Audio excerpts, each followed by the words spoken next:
crafty friends, it's Dawney P here, and as promised I've put together a little video to help you make our little green friend here. He's so cute, isn't he? He's really nice. Thank you so much for bearing with me. I've had a stinker of a cold this week and I just could not have come in this shed and inflicted my sniffing on you. It would have been dreadful. So but we've done it now, and I'll just explain what I've done with this video. I've done it a little bit differently. So I've broken it down into stages, and what I'll do in the description is I'll put like the time, so for example, eyes at whatever time they are, nostrils whatever time they are, base card whatever time it is. So if you want to sort of, if you can fathom some of it out and you just want to skip, you can find it, you know, just run your little doofer thing along and it'll take you to the right place, which I hope will help. The papers, it's the Affinity Box dies I've used, and the papers I've used, if you want to know what they are, for the actual decoration, I've used this speciality paper, Mermaid's Tail. It's perfect for this because it's got that sort of, well, it is a bit like snakeskin really, but it works for this.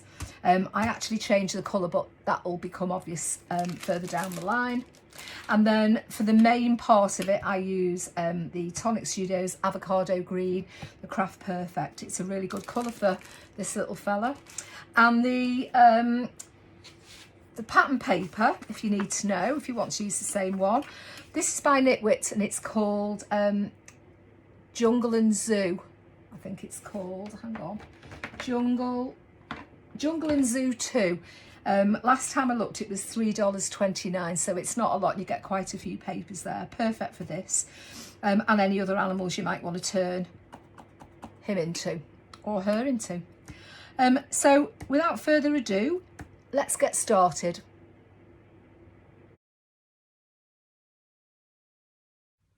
So I've pulled out the dies that you're going to need to put Mr. Croc together, and I'll just talk you through very quickly what you need from each die. Then you can cut it and then you can move on to the actual assembly. So this is your main piece, and for that you need a full one in green, and then you also need just this top section here. That's that bit there, and that's just to do the teeth. We're actually only going to use that strip and that strip, the one next to the triangle. So we put that to one side. Then the sweetie, which is this one here, you're going to need to cut one in green and one in red. And then you're going to need to cut one of the stars with the little hole punch on the end. You're going to cut one of those in green. And you're then going to cut your stars out. I've cut, I just cut a handful, 1, 2, 3, 4, 5. I've cut 5 for the teeth and 1 for the pull me tag, and I've just written pull me on it. So some people like if you want 5 teeth or 6 teeth, so just cut with the stars out of white card, however many you want.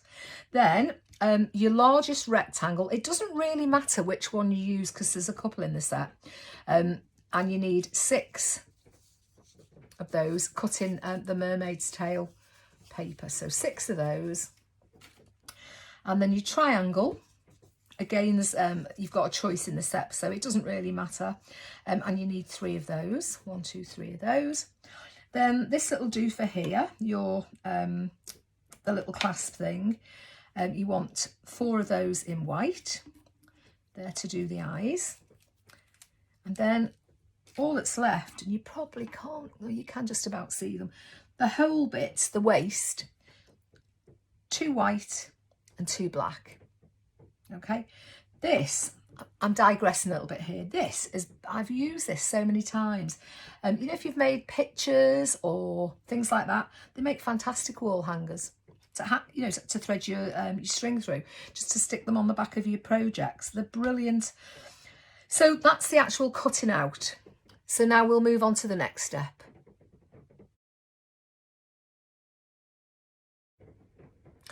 Okay, so let's start with a base.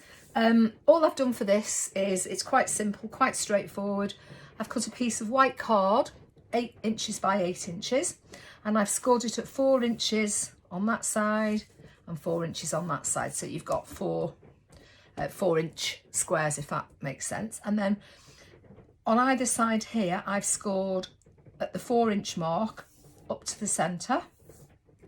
And this bottom section here, I've cut this line here. So you cut that one, and then you score there and you score there. Okay, and now I'm just going to reinforce the creases with my bone folder.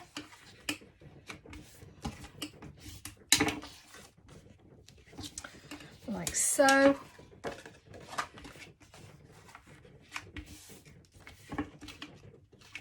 Oops, I don't think I've got that quite straight there. There we go. And then these pieces here fold back. Okay, that's that and that. Because basically what we're going to do is we're going to slide that over there, sort of like that. But we're not going to do that just yet. So let me just crease these up again, up both sides. It's easier if you crease everything, I suppose, both ways. Okay, right, so let's join this together. Oops, daisy, my glue's just gone. So for this piece, I'm just going to add my glue on the, as you're looking at it with the cut at the bottom, you're going to add the glue on the left hand corner square.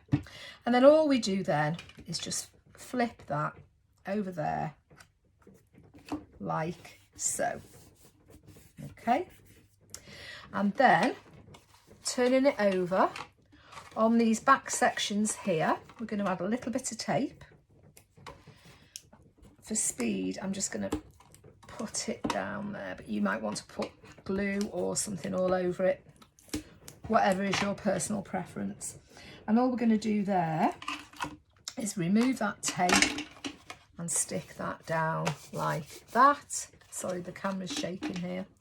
And do the same on this side, which I'm hiding from you at the minute. I apologise. I'll show you in a second. It'll all become very clear. And that piece like that. So basically we have a sort of triangular, I don't know what you call it really, like a little box like that. Okay, now we're going to put one piece of our 4x4 paper so it sits in that bottom section like that. So let's do that. Oops. I'm just conscious with this bit sticking up that you might not be able to see. So it's just this bottom bit here.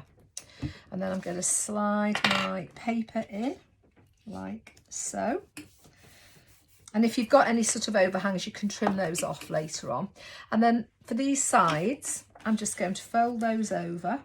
Now, do bear in mind if you've got writing, which I have, and I should have said this paper, by the way, is Knitwit's Jungle and Zoo Fun, I think it's called, and it just says things like walk on the wild side, which I thought was quite appropriate for Mr. Croc.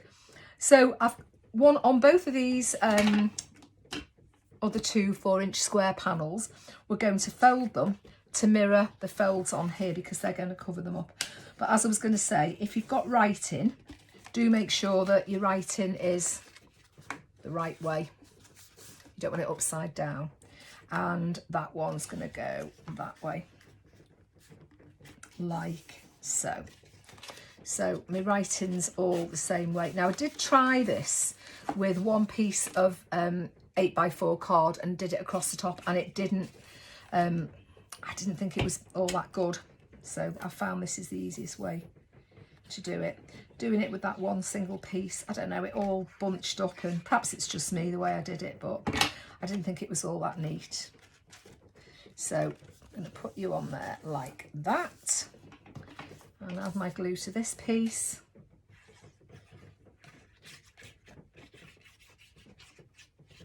Like so.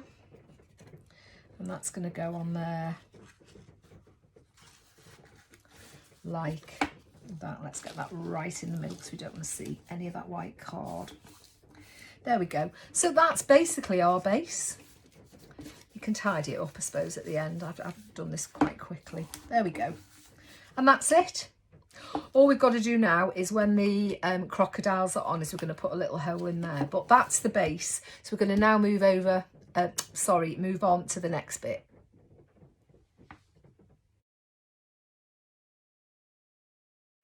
Okay, this next step you don't really have to do if you don't want to. I just prefer to do it because I like the shade of green it gives me. So you want to get your 6 rectangles and your 3 triangles. And I don't know, I'll just put them on here and see if you can see the difference. It's very subtle, but there is a difference. Can you see that?